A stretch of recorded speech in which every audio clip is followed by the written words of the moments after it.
这是储物间，中古屋很多嘛，然后有一间拿来专门放东西。以现在的房价来看，这是奢侈的行为，因为它放这些东西放好放满哦，可能还没有底下1坪占的空间的值钱。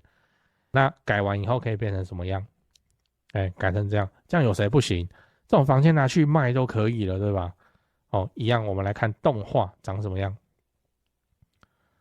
真的哦，就可以修改成这样，这看好玩的啦哦，只是说那个 before after 哪有这种改法啊？奇怪，这个左边那个墙是怎么回事？就没那道墙啊，所以这是看好玩的。给你看一下，装潢该怎么弄？30年老屋翻新多花40万，5大隐藏成本一次揭秘。先说结论哦，老屋翻新虽然进入的门槛有点高，但我建议你还是加减学一下，因为这是你取得便宜房子的最好机会。嗨，我是买房阿元，订阅买房阿元，我先祝你老了有房也有钱。我们上一支影片聊了日本拟禁外国人买房，就是禁止外国人买日本房子。如果你还没看过的话，可以看一下。那今天我来跟你讨论老屋翻新的隐藏成本有哪一些。这次来聊一个新闻哦，标题我念一下：80万预算翻新30年老屋完全不够，内行铺3处最容易超支，安全问题不能不花。那内容是这样，就是有一个网友买了一间30年的中古大楼，他想说要整理好以后自己要在那边住。那他因为觉得屋况看起来还好嘛，应该是换个简单处理就好了，也是我们讲的小弄弄哦。那个我们就是我们这票人啊，我们说这个小弄弄哦，好，那只要换个水电哦，抽换电线哦，然后水就不一定了。那地板重新弄，重新油漆哦，好像就可以住人了。所以他只抓了70万来做翻新。好，那这个装潢哦，预估的预算他也抓到80万了。他想说剩下的钱哦，就还来补家电，这样能补多少算多少。可是没有想到他整个花下来花到120，也不是说他故意用比较贵的材料还是怎样，就是很多地方哦，你拆下去才发现有问题。例如说整理浴室的时候，觉得说这浴室看起来还好，没什么问题，哦，结果后来才发现浴室防水层已经失效，所以整间浴室要重做，哦，要喷多少钱，又喷多少钱的。好，那这边5万，这边又多了15万哦，这样加一加就超过预算。我也把这个问题拿去问汉一的陈老板，因为他就是新北市、台北市老屋翻新的专家嘛。你等一下片尾会看到汉一的介绍，我就问他说，像这种老屋翻新，最容易在一开始漏算的成本有哪一些？那你也参考看看。之后如果你有遇到类似的房子，或是朋友有房子要做翻新的话，你还可以给他做个参考。所以你要知道老屋翻新最常漏掉的事情。那我们就来讲说哪些地方最容易被忽略哦。来，第一个遇到水电管线老化、漏水跟壁癌，这个最多。这个我们就不多说了。你看我影片那么久，应该也听到耳朵快要烂掉。反正就是你是没有整理过的房子哦，你就是预设水电要重拉，然后漏水壁癌的问题，你中古看久了哦，应该可以看得出来。那如果对方就是要骗你，例如说故意刷油漆或者用柜子去挡壁癌的部分，你没有发现的话，那你也只能吞了。第二，发现木作被白蚁侵蚀哦，这个就很难处理，因为白蚁通常潜伏在地板下方、木作装潢的内部或天花板夹层哦。那你去看屋当下，你又不能去拆或者去撬人家的地板，因为还没正式签约嘛，那就会变成说你只能去观察看看一些现象，例如说你就看到角落有这种咖啡色一点一点的，这是什么？这白蚁大便哦，表示这里面已经有白蚁了，或是你去敲木板。然后发现它有那个空洞声，白蚁入侵。第三，废弃物不能直接丢掉，就是那个清运啊，清运也是一笔费用哦，然后很常被那个屋主遗忘，他就觉得说这个也还好吧哦，那没有，废弃物的拆除跟清运就是一笔费用了，而且很容易会跑到10万以上。例如说这个新闻哦，这真的有点瞎，标题我念一下：代丢旧家具，清除业者开价68万。他收工钱3万5，再到路旁丢着给环保局去收，结果被判刑。就是有一个简姓男子啊，接人家清运的案子，然后他也是很，这不知道天兵还是天才哦，就想说哦，那拆除清运那没关系，环保局不是会收吗？我丢路边，然后还打电话叫环保局来收，这样就好了哦，便宜行事，我觉得赚很多钱。然后被民众举报，现在判决也下来哦，违反废弃物清理法，判刑1年6个月，全案可上诉哦，这很夸张。他想说我在民间跟人家收钱，然后我叫环保局就不用钱，所以我收的钱都是我的，就这样搞哦。所以废弃物清运的钱不能省，然后现在超贵，高雄超级贵，因为那个美浓大峡谷。这样一搞之后，我就知道说哦，原来以前废弃物都拿到哪里去。来，第4点，需符合法规跟管委会的规定。就如果你今天要动大格局的话，例如你要拆隔间、要移梁柱，或是要加装卫浴之类的，那你就需要符合建筑法规，并且事先申请施工许可。然后如果你是大楼的话，管委会也可能会叫你要把电梯或走道做保护工程，这些都是开销。那个保护工程的板子我还去买而已，没有很贵啊，90公分乘180公分，很大哦，那个机车已经没办法载了。然后小客车可以，你就要硬塞，你就要那个副驾放到最倒，看怎么塞。很大哦，软软的板子，那一片20块、14块都有人卖。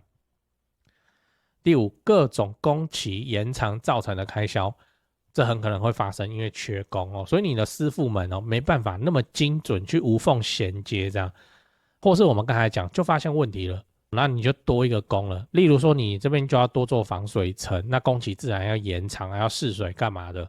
那如果说你现在还在外面租房子的话，是不是变成说你还要另外付房租的钱，因为还在等嘛？这些都是有可能会出现额外的花费所以我会建议说你就估好价钱，要留预备金，不然就会跟这个网友一样，你装潢到一半跑去借钱最后你要知道，那你该做老屋翻新吗？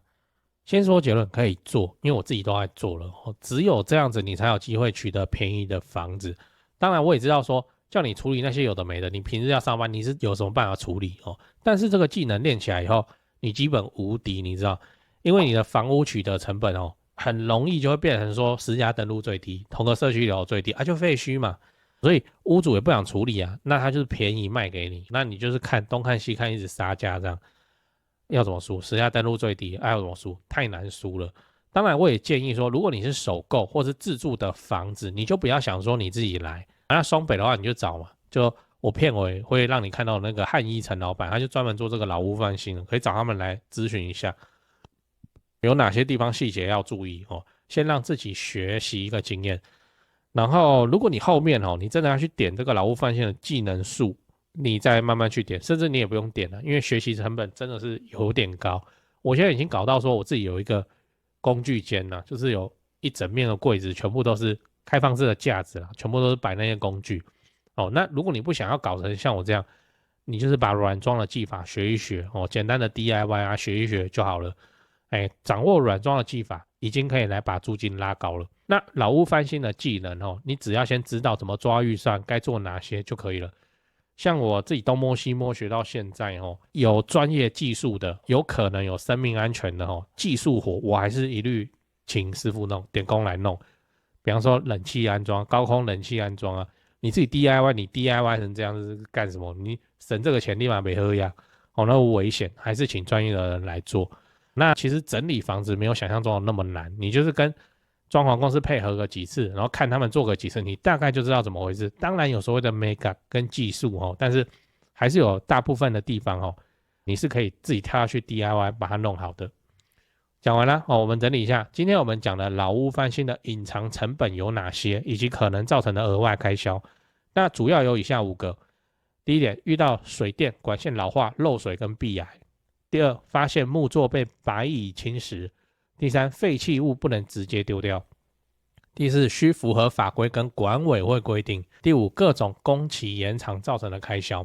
那我的结论是说，老屋翻新虽然很麻烦，而且很容易超支，状况一大堆，但是你只要有办法熟练掌握这个老屋翻新的技法还是很值得去学去做的，因为这真的是会让你节省非常庞大的购物成本。你就买废墟嘛那你未来就很容易会让自己形成一个败无可败的这个态势那最后我想问你，你认为老屋翻新最大的坑是什么？木地板你就要掀开木地板，你才发现已经被住得乱七八糟了。逼邻居抗议，你想要做装潢，结果邻居就神经质，然后精神有问题，一直来跟你抗议，一直来阻挠你这样。C 不小心挖出地基组对讲个题外话，就是现在的房地产市场很冷清啊，那让你感到害怕，不太敢继续自产。我的看法是这样哦，先说结论，现在是对高雄市低总价的中古屋而言，教科书级别的巴菲特，别人恐惧我贪婪时刻哦，真的哦，我没胡乱哦，因为高雄市的重大建设跟民间投资哦，跟工作人口都还持续的在盖哦，在成长都没有停。2026年开始会陆陆续续的启用或是开幕，而且像台积电的正式上班人数嘛，也都还在成长中，还没有完全发酵。以现在的自产周期要出租放生满5年来看，现在真的是比去年疯狂的去年还要美的进场时间点。我认真我这种重大建设旁中古屋的流派就是这里好，赚不是最多但是稳健到爆。天塌下来了，有预售屋顶着嘛？那我都还持续在看呢，你不用怕，因为我们的目标是老了有房也有钱关税台币升值就不过是30年自产周期中的一朵乌云而已，安了。北高雄、南高雄自产中古屋就找台湾房屋美术自信店林店长处理，赖就加小老鼠 go go go go 5个 go 加这个赖来慢慢看 PO 给你的房子都挑过都有战斗力的。反正天塌下来了，有预售屋顶着了，我们中古屋真的是非常的稳健安啊。台北市、新北市自产就找肖店长，赖就加小老鼠掰台北直接看低于实价登录的房子。最后，请你购买我买房阿元的 YouTube 频道会员我会挑出能够拉抬房价的重大建设我的高雄自产作业就直接给你抄，1个月250块钱。自产高雄之前上个保险非常的便宜，你有购买会员的话，就我回答问题会详细也认真很多那通常会用到录音去好好讲，这样没有买的会员我就简答。老了有房也有钱，这个目标才是我们的追求。现在就点开资讯栏加入会员，直接开始抄作业。我是买房阿元，加入会员，祝你老了有房也有钱。好，那一样啊，我就来用那个AI 改一间中古屋给你看。我先说AI 只可远观不可亵玩焉，就是说它尺寸一定是错的所以这只是让你看个大概，你改头换面可以改成怎样。那看好玩的首先我们先来看这个 before 就是有没有这中古屋里面还有人在住，然后这个沙发上那个按摩椅上那什么东西，那香肠还是什么？好像真的是烤香肠是不是？怎么看起来那么奇怪？这是什么东西？好，那 AI 改完以后可以变成这个样子。你看它连那一副那个什么花开富贵的话也都帮你留着那个分离式冷气也帮你留着，然后上面又加了一台原本的窗型冷气还在。反正 AI 就是这样，会有这个问题。好，那现在只是说我把色系啊这些东西翻新改一改会长怎样，尽量保留原始的尺寸所以只是给你看改成这样应该很多人都可以了吧。实物上再改你就把它换掉啊，换成一个比较抽象的画风啊，然后那个窗型冷气的洞口就封起来了嘛，那整个看起来就会相当完整。一样我们来看一下这个改造的过程会长什么样子。你看好像变形金刚一样说弄。来我们再来看一次，就会变成这样。这当然也是 AI 做的了我们之前是拍走进这间房间现在是说改造过程。好，来第二个一样先看 before， 就长这个样子中古屋的看起来有点胎哥的厨房，然后你看它的地砖好像还破了那之前水管可能有问题把它凿开，然后也没填回去，随便，反正很多人旧家都是长这个样子那我们再来看 AI 改完以后会变成什么样，改成这样，我跟你说做得到而且会非常的像来，一样走进这间厨房，你看，那我们再来看第三张照片，这是储物间，中古屋很多嘛，然后有一间拿来专门放东西。以现在的房价来看，这是奢侈的行为，因为它放这些东西放好放满可能还没有底下1坪占的空间的值钱。那改完以后可以变成什么样？改成这样有谁不行？这种房间拿去卖都可以了，对吧？一样，我们来看动画长什么样。真的就可以修改成这样，这看好玩的啦只是说那个 before after 哪有这种改法奇怪，这个左边那个墙是怎么回事？就没那道墙啊，所以这是看好玩的，给你看一下，蛮有趣。然后再来我们来看下一张照片的浴室哦，厨房跟浴室最难处理，因为它又有水又有电的事情要处理。好来，这个是浴室，中古屋的浴室。